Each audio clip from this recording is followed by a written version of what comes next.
This is so embarrassing.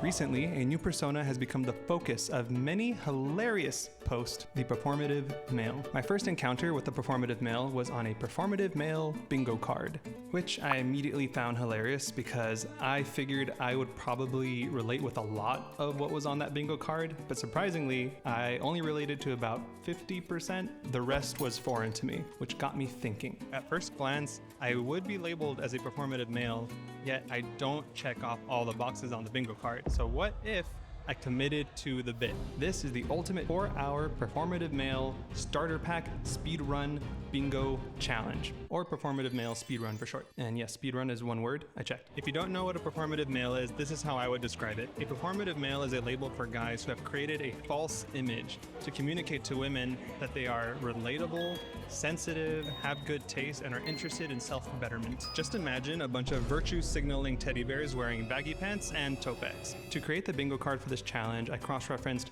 a couple that I found online and also had my friends help me fill out the rest, because there were definitely essentials that needed to be on the card, but I wanted to have some real-world opinions to help me fill out the rest. And since my friends have known me for so long, they're pretty good at calling out performative male activities and traits. There were some that didn't make the cut, like having a mustache or wearing beanies. It's a little too warm to be wearing beanies right now, and I also hate how I look in beanies. As for a mustache, I've never tried it. I don't know how I would look with one, and I also didn't have enough time to even try and grow one. There are 24 items on this bingo card, with one free space in the middle. The goal is to complete the entire card in 4 hours, and the timer starts right now.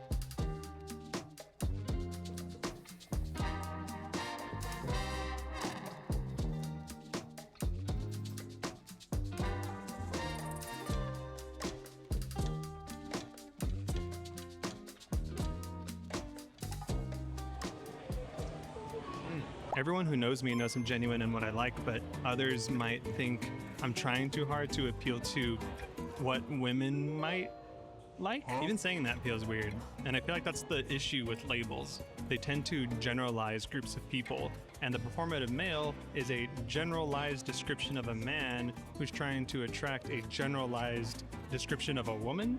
I also wondered if being self-aware about liking these performative things was any better, but that's just another performance. Saying things like, yeah, I know this artist is so performative, but I'll always be a fan. I feel like that's a performance. You are performing about not being like performative guys. Infinite performing. Luckily, I guess, I didn't relate to the entire bingo card. I feel like I'm getting defensive now. You are getting defensive, and that's okay. It's so okay, in fact, that I've dedicated an entire section to it. This is in defense of performative males.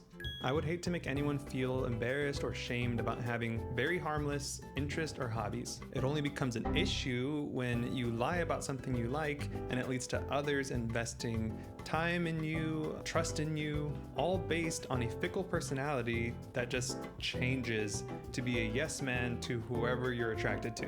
That is unsustainable behavior and just leads to everyone losing. Like whatever you want and try not to become a shell of a human being without a genuine personality.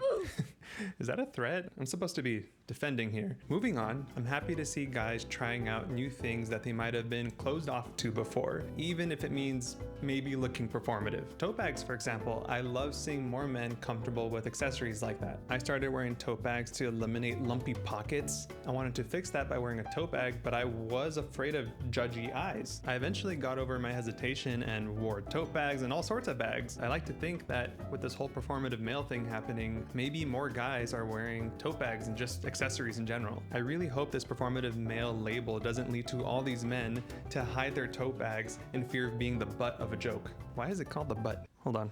What is the meaning of the word butt? The phrase butt of the joke. Oh, okay. Makes sense. Not telling you. Anyway, more grievances coming later. Back to embarrassing myself at the cafe. I'm currently listening to Atomic Habits at 2x speed.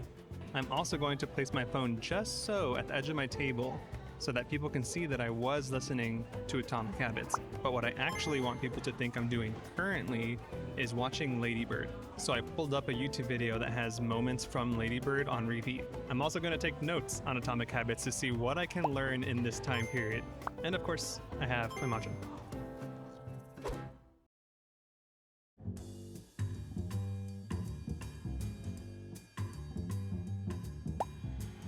I feel like owning a record player is the most performative thing that I do because I rarely use my record player. And I was on the fence about buying one for the longest time until I decided it would be so cool to have album art on my walls. So because of that, I made the impulse decision to get a record player, and I've had one ever since. And I do really like using it, and I wish I used it more. It definitely just collects dust and just looks really nice in my living room for the most part. I have been on the hunt for a record by Matt Maltese for the longest time. He doesn't sell it anymore. It's one of his first records. One of my friends has a signed copy and I'm jealous.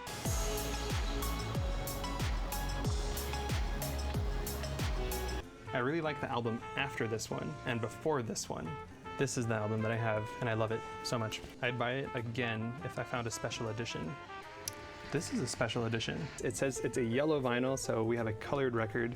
I only have the original black record. I didn't think I'd actually find something, but here I am. I think I'm gonna take it. As I said, I'm only a casual fan of record players, and with this whole performative male trend going on, I almost feel like I should be embarrassed about only being a casual fan of record collecting or any hobby that has a loud, dedicated, outspoken community. It now feels a little more intimidating to get into a hobby like that unless I go all in. This is my second point in defense of performative males. I think poking fun at performative males is that's hilarious. But also, I've started to wonder if it's led to a little bit of gatekeeping.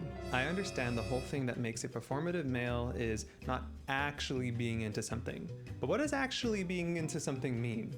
For example, if I pretend to read a book in public, that's performative. But now imagine the same scene, but for completely different reasons. You find it hard to read books at home, you get distracted all the time, so you decide to make an entire day out of it to occasionally go to a cafe and read your book in public.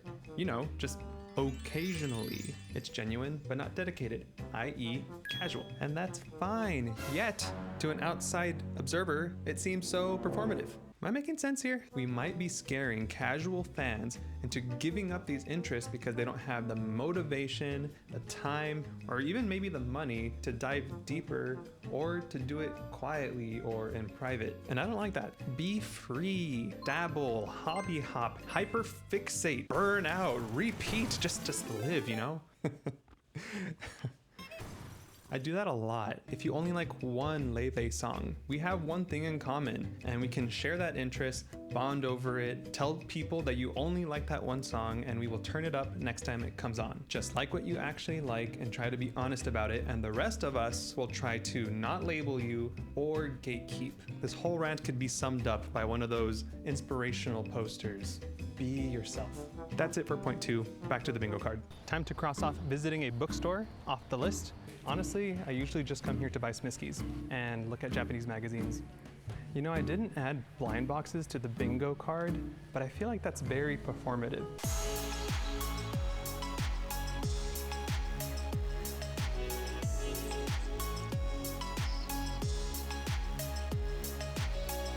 Specifically Labubus, but I feel like any blind box is pretty performative.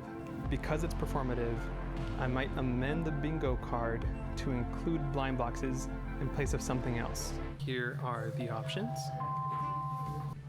Oh, the work one. I don't want this one. I want this one or this one. All right, let's see what I got.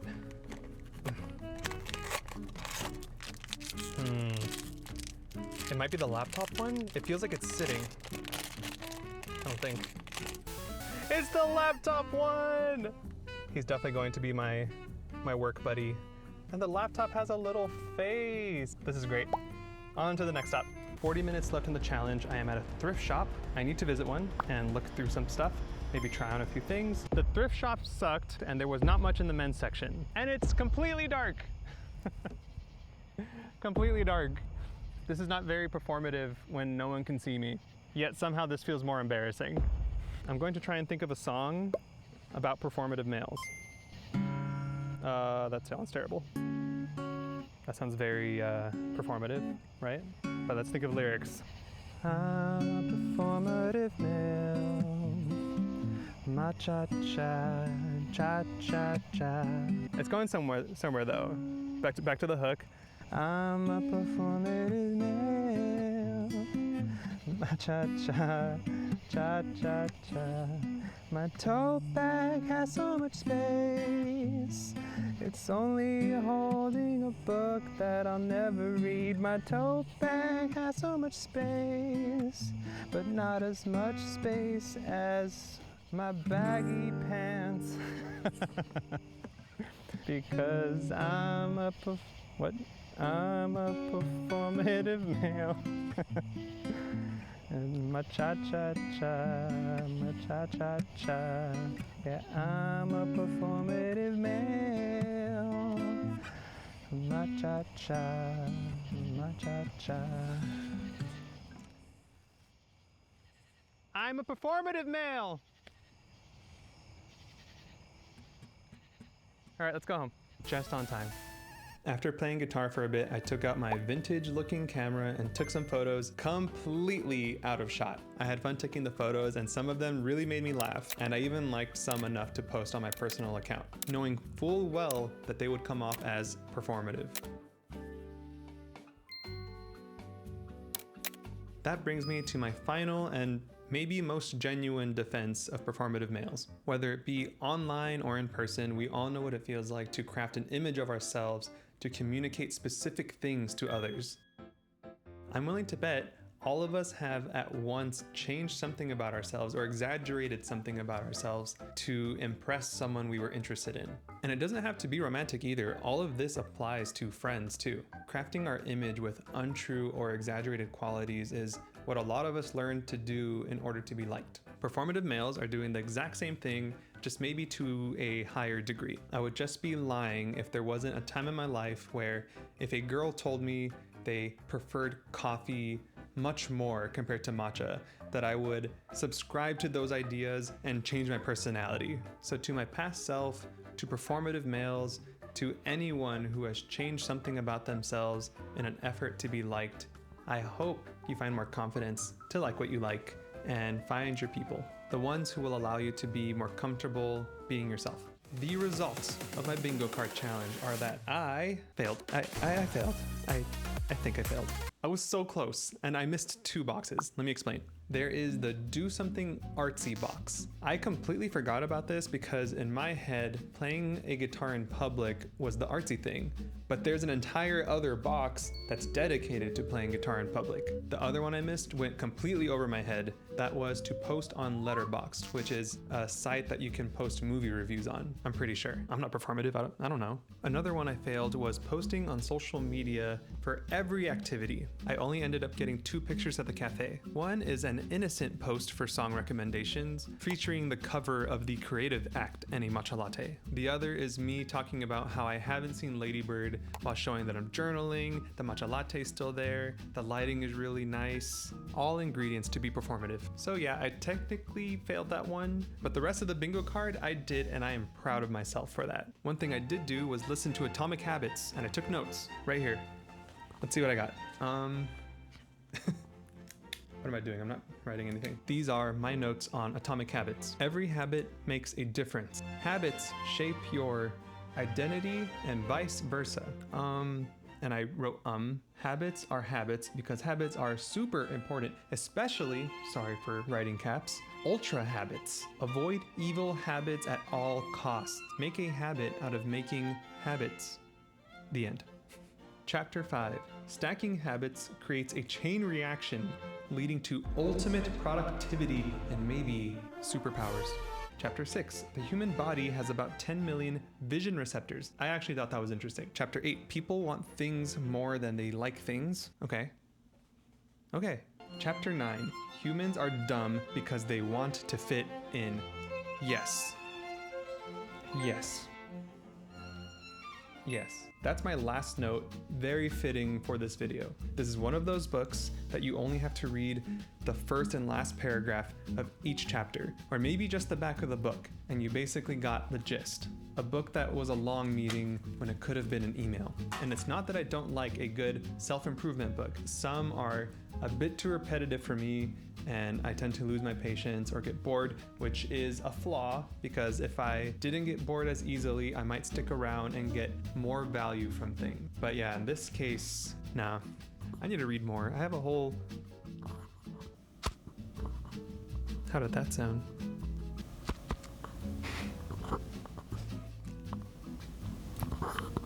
Can you tell I don't read? Okay, I do read, just occasionally, you know, casual, whatever. That whole thing I said earlier. Occasionally. As expected, I still don't relate to the entire bingo card, even though I did most of them for this challenge. But for the things I do relate to, all I can do is continue to like them and be myself and hope that whatever image I'm portraying on a particular day attracts people that I want in my life. Emphasis on particular day, because I definitely change up my look depending on my mood or the activity. Though I think wearing circle glasses immediately makes anything I wear look a little nerdy. It's hard to look like a baddie when you're wearing glasses. Let me know if you relate. Maybe one of these, like I was surprised at how embarrassed I felt doing all of these performative male activities. I only did a few things that I wouldn't normally do, yet I just wanted to hide away. For example, I can't count the amount of times that I've proudly worn a tote bag to a cafe and held my matcha, but in the context of trying to look like a performative male, I felt the nerves kick in. Even when the camera was put away, I was able to shake it off once I reminded myself that people are mostly minding their own business. But yeah, it was weird being brought back to how shy I felt when I wore something as simple as a tote bag for the first time. After all these years, I've gotten to a point where I generally don't feel shy about it unless there's a camera there. After going through this whole experience, I think I've come to see the performative male as more of a mindset. It is the intersection between many types of male characters we have seen throughout the ages. And I'm talking way back. I think this performative stuff's been going on for centuries. I'm sure it started with guys pretending to like poetry in like the 1500s. They would try to impress a woman with a poem that they didn't even write, and then show it to 16 other women. Fast forward a couple hundred years and we get to toxic masculinity. In this era, men were convinced that to be the most attractive, you needed the best car, a bunch of money, big muscles, and just a generally tough guy personality, you know? Not bad traits necessarily, just maybe one of those cases where too much of a good thing is not a good thing. Whoa, that's so cool. Wow. I am so happy I found this. Now I have to put it away holding a mic. What was I saying? Centuries, toxic masculinity, and now, in more recent times, we have a lineage of men that led to the performative male. There's the finance bro, we have gym bros, and hipsters slash indie boys. It is my opinion that these three types of men led to the performative male in very specific ways. We have a bit of image-focused, productivity-hungry spice from the finance bro. We have the flaunting of having good taste and being very unique, yet somehow ending up extremely basic, which is the hipster slash indie boy. And for gym bros, muscles, I guess? Or at least trying to make it seem like you care about improving yourself physically, but in a casual way. Posting that you're trying to clear your mind while subtly hinting that you're at the gym about to pump some iron. Yeah, I think those three types of guys led to what is now the performative male. And it will continue to evolve through the ages. Just a bunch of guys trying to figure out what women like when they should really be focusing on getting to know themselves and the people they're interested in for the individuals that they are. In conclusion, if you have ever changed your image or your personality to try and impress someone else, you are not alone. The performative male is just one example. Thank you so much for watching. Click somewhere on here to find out what happens when I try to make a matcha latte with a Kit Kat and a hammer. Click somewhere else on here if you want to find out what your favorite color says about you. Performative! Woo! We're done. Performative. Performative. Cha cha cha cha.